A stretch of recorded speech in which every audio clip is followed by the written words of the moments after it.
परिचय। आदित्य, तुम क्या कर रहे हो? मैं अपनी पसंदीदा चित्रकथा पढ़ रहा हूं। और तुम लैपटॉप पर क्या कर रहे हो? मैं अपने मित्र के साथ वीडियो चैट कर रहा हूं। Video chat? वो क्या है? यहां आओ, ये देखो। इंटरनेट की मदद से वीडियो चैट किया जा सकता है। यह संचार व्यवस्था का एक अनुप्रयोग है। संचार व्यवस्था में 3 बड़े घटक हैं: प्रेषक, संचार चैनल और अभिग्राही। वीडियो चैट में मैं प्रेषक, इंटरनेट संचार चैनल और मेरा मित्र अभिग्राही है। ठीक है, अब मैं समझ गया और मैं इसके बारे में और जानना चाहता हूं। छात्रों, हम लोग आज संचार व्यवस्था के बारे में बहुत ज्यादा अध्ययन करेंगे।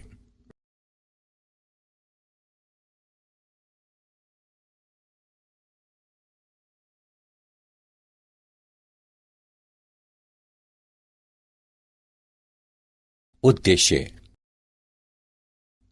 इस पाठ के अंत में आप निम्न करने में सक्षम हो जाएंगे: संचार व्यवस्था के अवयवों को जानना, मौलिक शब्दावलियों का वर्णन करना, सिग्नलों की बैंडविड्थ का वर्णन करना, प्रेषण माध्यम की बैंडविड्थ को समझना, विद्युत चुंबकीय तरंगों के संचरण का वर्णन करना, मॉडुलन और इसकी आवश्यकता को जानना, आयाम मॉडुलन का वर्णन करना और आयाम मॉडुलित तरंग के उत्पादन और संसूचन का विश्लेषण करना।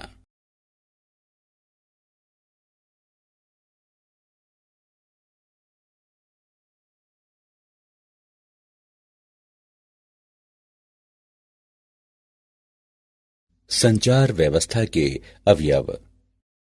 संचार का मतलब है एक स्थान से संदेश भेजना और दूसरे स्थान पर किसी माध्यम से उसे प्राप्त करना। किसी संचार व्यवस्था में मूल रूप से 3 अवयव होते हैं: प्रेषित। प्रेषित्र संदेश सिग्नल को उपयुक्त सिग्नल में परिवर्तित करता है, जो उपयुक्त माध्यम से होकर गुजरता है। संदेश चैनल कहलाता है।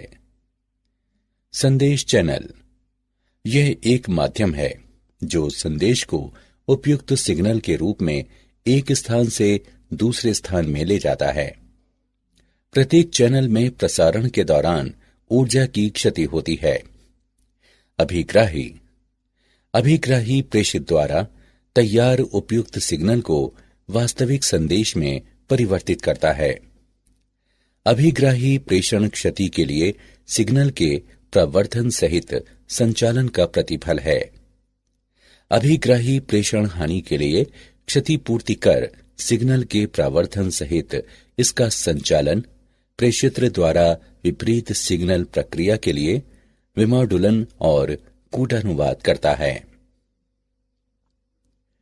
संचार व्यवस्था के 2 मूल ढंग हैं: बिंदु से बिंदु तक। एक एकल प्रेषित्र तथा एक अभिग्राही के बीच के संयोजन से होकर संचार होता है। प्रसारण। किसी एकल प्रेषित्र से बहुत से अभिग्राही के संयोजन के लिए संचार होता है।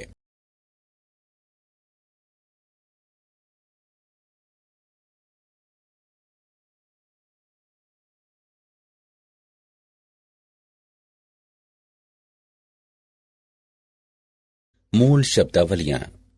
ट्रांसड्यूसर।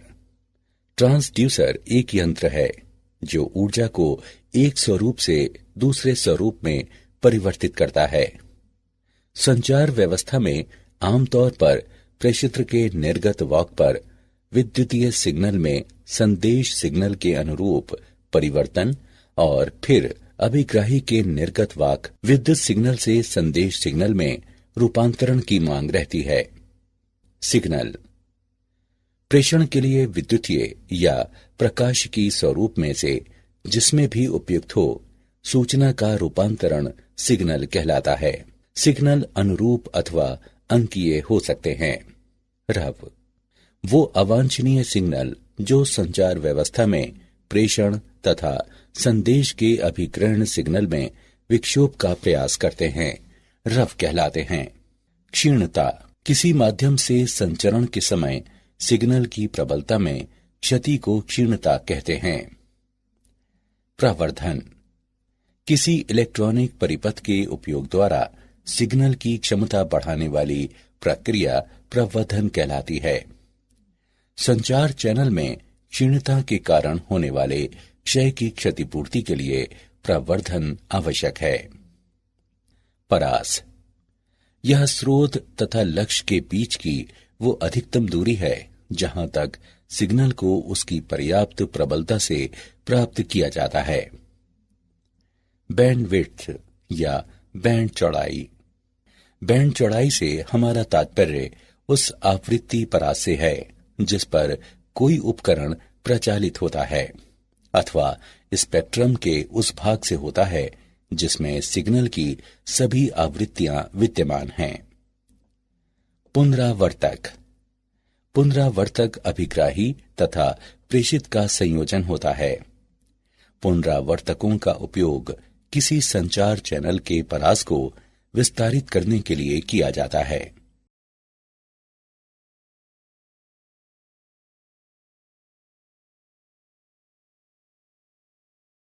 सिग्नल की बैंड चौड़ाई, बैंड चौड़ाई आवृत्तियों का परास है जो आवाज की सूचना को ले जाता है। शून्य बैंड चौड़ाई के सिग्नल की सूचना शून्य होती है। अधिक सूचना के सिग्नल के लिए अधिक बैंड चौड़ाई की जरूरत होती है। एक सिग्नल की बैंड चौड़ाई b है जिसमें आवृत्तियों का परास है। b बराबर डेल्टा f बराबर f2 माइनस f1, जहां f2 उच्च और f1 निम्न सार्थक आवृत्ति का सिग्नल है। उदाहरण के लिए दूरभाषवाणी सिग्नल की बैंड चौड़ाई जहां b बराबर 3 किलोहर्ट्ज, f2 बराबर 3 किलोहर्ट्ज और f1 बराबर 0 है। सूचना के स्रोत द्वारा आधार बैंड सिग्नल उत्पन्न होते हैं। प्रेषण के उद्देश्य से मॉड्यूलन प्रक्रिया द्वारा आधार बैंड सिग्नल को उच्च आवृत्ति में रखा जाता है, तब ये पास बैंड कहलाता है। प्रेषण माध्यम की बैंड चौड़ाई, प्रेषण चैनल 3 प्रकार के होते हैं। तार, व्यापक रूप से इस्तेमाल किया हुआ तार माध्यम समाक्षीय केबल है। समाक्षीय की बैंड चौड़ाई लगभग 750 मेगाहर्ट्ज है। ऐसे केबलों को आमतौर पर 18 गीगाहर्ट्ज से नीचे संचालित किया जाता है। मुक्त आकाश, मुक्त आकाश प्रेषण माध्यम व्यापक परिसर की आवृत्तियों कुछ किलोहर्ट्ज से कुछ गीगाहर्ट्ज पर रेडियो तरंगों को संचारित करता है। ये आवृत्ति आगे विभिन्न सेवाएं आवंटित करने के लिए विभाजित हो जाती है। प्रकाशिकी तंतु, किसी प्रकाशिकी तंतु की आवृत्ति परिसर 1 टेराहर्ट्ज से 100 टेराहर्ट्ज है। ये 100 गीगाहर्ट्ज से अधिक बैंड चौड़ाई प्रदान करता है।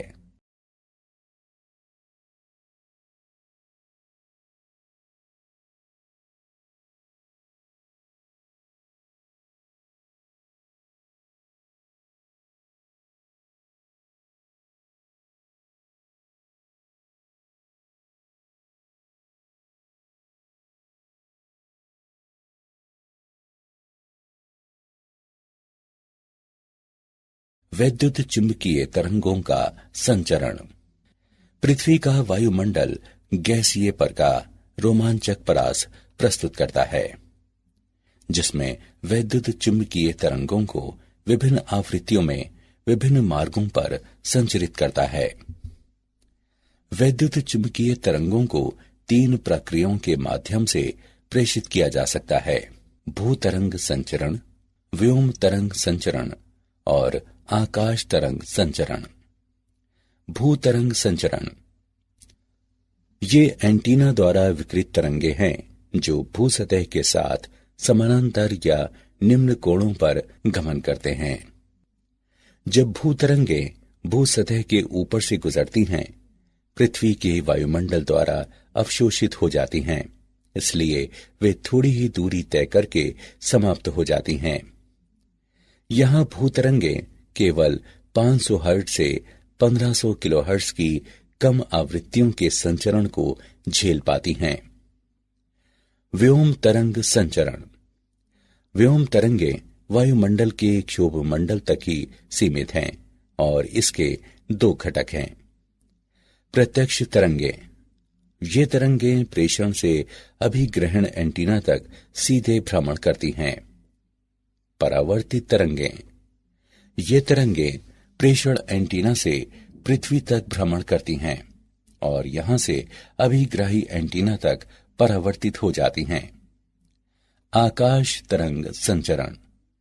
ये किरणें एंटीना द्वारा बड़े कोण पर विकिरित होकर ऊपर की ओर जाती हैं और आयन मंडल से परावर्तित होकर अभिग्राही एंटीना तक पहुंचती हैं।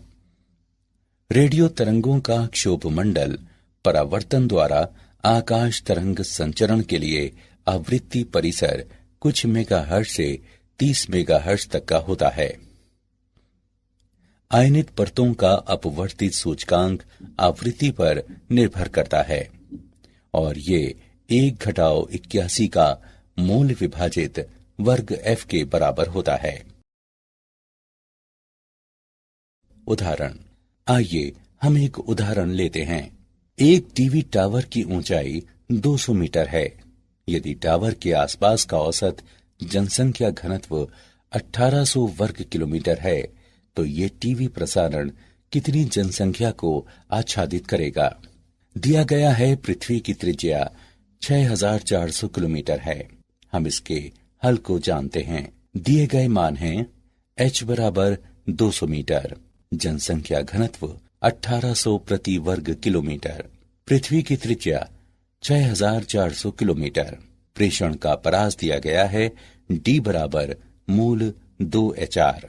अब मान रखने पर और इसकी गणना करने पर हम पाते हैं d बराबर 5.06 गुणा 10 पर घातांक 4 मीटर। प्रेषण द्वारा आच्छादित क्षेत्रफल बराबर पाई d वर्ग। जनसंख्या आच्छादित बराबर क्षेत्रफल गुणे जनसंख्या घनत्व। अब मान रखने पर और इसकी गणना करने पर हम पाते हैं 1.447 गुणा 10 पर घातांक 7। यहाँ 1.447 गुणा 10 पर घातांक 7 जनसंख्या को ये टीवी प्रसारण आच्छादित करता है।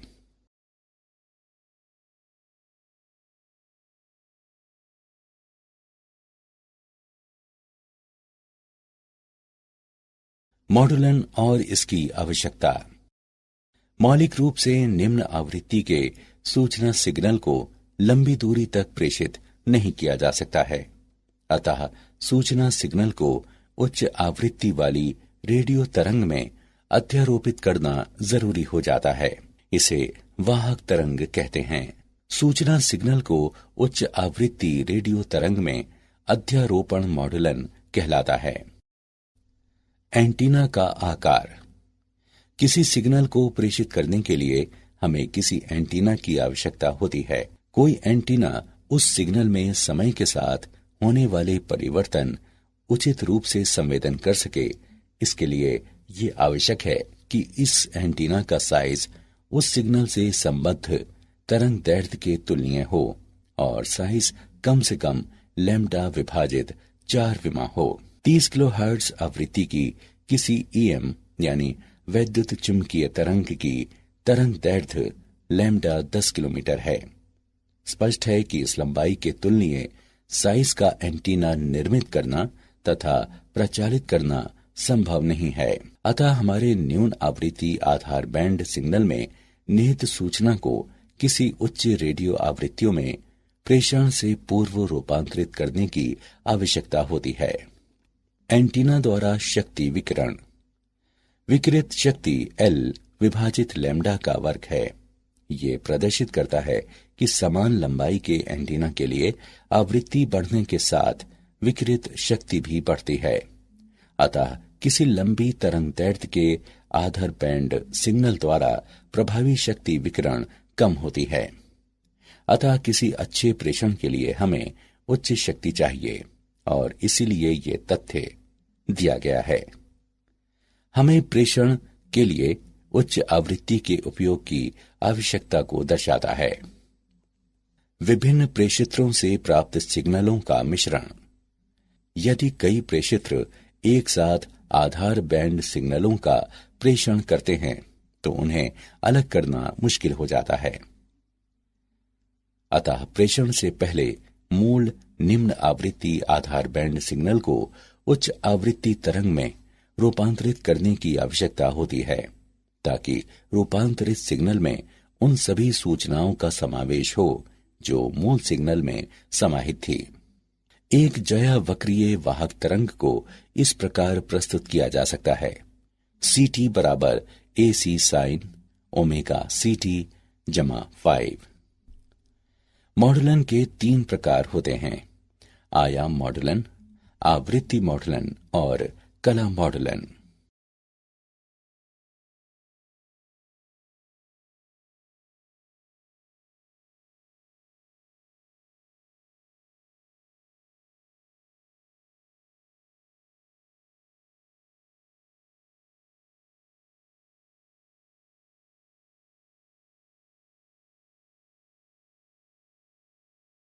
आयाम मॉडुलन। हम विचार करें, वाहक तरंग और मॉडुलन तरंग निम्न द्वारा प्रस्तुत किए जाते हैं: VCT बराबर VC sine omega CT, VMT बराबर VM साइन ओमेगा MT। जब एक वाहक का मॉडुलित आयाम है, तत्क्षण मॉडुलन वोल्टेज VM वाहक आयाम VC पर आरोपित होता है। जब मॉडुलन वर्तमान रहता है, तब वाहक का आयाम इसके तत्क्षण मान पर निर्भर करता है। आयामित वाहक तरंग दिया हुआ है: VC plus VM sine omega MT गुणे ओमेगा CT। इसे इस प्रकार से लिखा जा सकता है: VT बराबर VC sine omega CT plus mu VC sine omega MT sine omega CT, जहां म्यू बराबर VM बटे VC मॉडुलन सूचकांक कहलाता है। उपयुक्त समीकरण को हम निम्न प्रकार से लिख सकते हैं: यहाँ FC माइनस FM नीचे की ओर बैंड आवृत्ति कहलाता है और FC प्लस FM नीचे की ओर बैंड आवृत्ति कहलाता है। इस प्रकार AM तरंग FC आवृत्ति और FC से थोड़ी सी अलग 2 ज्या वक्रीय तरंगों की वाहक तरंग से बनी है, जिसे पार्श्व बैंड कहा जाता है। आयाम मॉडुलक के लिए आवश्यक चौड़ाई बैंड मॉडुलक सिग्नल की 2 गुनी आवृत्ति होती है। आयाम मॉडुलित तरंग को उत्पन्न करना। यहाँ मॉडुलक सिग्नल को वाहक सिग्नल से जोड़ा जाता है, जिससे XT सिग्नल प्राप्त होता है। यह सिग्नल वर्ग नियम युक्ति से होकर गुजरता है, जो अरेखीय युक्ति है और जो निम्न निर्गम देता है, जहां B और C अचर हैं। सिग्नल बैंड पारक फिल्टर से होकर गुजरता है, जो DC और ज्या वक्रीय आवृत्तियों ओमेगा M, 2 ओमेगा M और 2 ओमेगा C का परित्याग करता है और आवृत्तियां ओमेगा C घटा ओमेगा M और omega C plus omega M को कायम रखता है। इसलिए बैंड पारक फिल्टर का निर्गम एक AM तरंग है। निम्न शक्ति पर मॉडुलित सिग्नल प्रेषित नहीं हो सकता है। अपरिवर्तक बाद में शक्ति प्रवर्धक हो जाता है, जो आवश्यक शक्ति प्रदान करता है, और उसके बाद मॉडुलित सिग्नल उपयुक्त आकार के विकिरण के लिए एंटीना को पुष्ट करता है। आयाम मॉडुलित तरंग का संसूचन। संसूचन वह प्रक्रिया है जिसके द्वारा मॉड्यूलेट वाहक तरंग से मॉड्यूलिक सिग्नल की पुनः प्राप्ति की जाती है। प्रेषित संदेश चैनल के माध्यम से संचरण के दौरान क्षीण पड़ जाता है, इसलिए अभिग्राही एंटीना के पीछे प्रवर्धक और संसूचक लगाया जाता है। वाहक आवृत्ति निम्न आवृत्ति में बदल जाती है जो मध्यवर्ती आवृत्ति कहलाती है। तब संसूचित सिग्नल को प्रावर्धित करने की जरूरत महसूस होती है। मॉड्यूलेट सिग्नल दिष्टकारी से होकर गुजरता है। सिग्नल का एनवेलप संदेश सिग्नल होता है और तब सिग्नल एनवेलप संसूचक से होकर गुजरता है।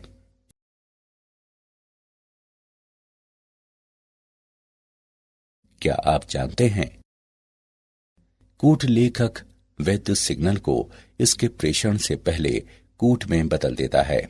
ये बेहतर सुरक्षा प्रदान करता है। एक द्वैध संचार व्यवस्था ऐसी प्रणाली है जो दो युक्तियों से जुड़ी होती है और वे दोनों दिशाओं में एक दूसरे से संवाद का संचरण कर सकती हैं। बेल लैब्स ने सन 1947 में सबसे पहले सेलुलर रेडियो टेलीफोन नेटवर्क प्रस्तुत किया था। वर्ष 1994 में अमेरिकी सरकार ने इंटरनेट पर नियंत्रण किया था और संचार में गति प्रदान करने के लिए WWW की उत्पत्ति हुई थी।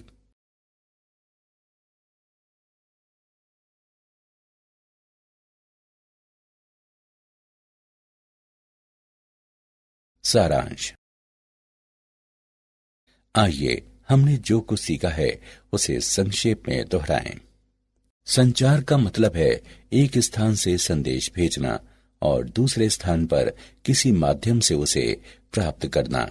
संचार चैनल एक माध्यम है जो संदेश को उपयुक्त सिग्नल के रूप में एक स्थान से दूसरे स्थान में ले जाता है। प्रत्येक चैनल में प्रसारण के दौरान ऊर्जा का नुकसान होता है। संचार के लिए वैद्युतीय या प्रकाशिकी स्वरूप जो उपयुक्त हो, उसमें सूचना को बदलने की प्रक्रिया सिग्नल कहलाती है। बैंड चौड़ाई आवृत्तियों का परास है जो वाणी की सूचना को ले जाता है।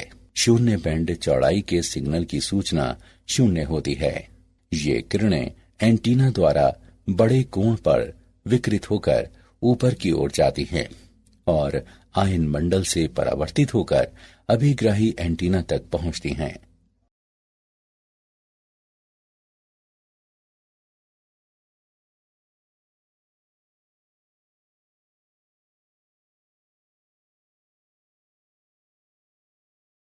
सूचना सिग्नल का उच्च आवृत्ति रेडियो तरंग में अध्यारोपण मॉड्यूलन कहलाता है। आयाम मॉड्यूलन के लिए मॉड्यूलक सिग्नल की आवृत्ति को दोगुनी करने के लिए बैंड चौड़ाई की आवश्यकता होती है। संसूचन वह प्रक्रिया है जिसके द्वारा मॉड्यूलित वाहक तरंग से मॉड्यूलिक सिग्नल की पुनः प्राप्ति की जाती है।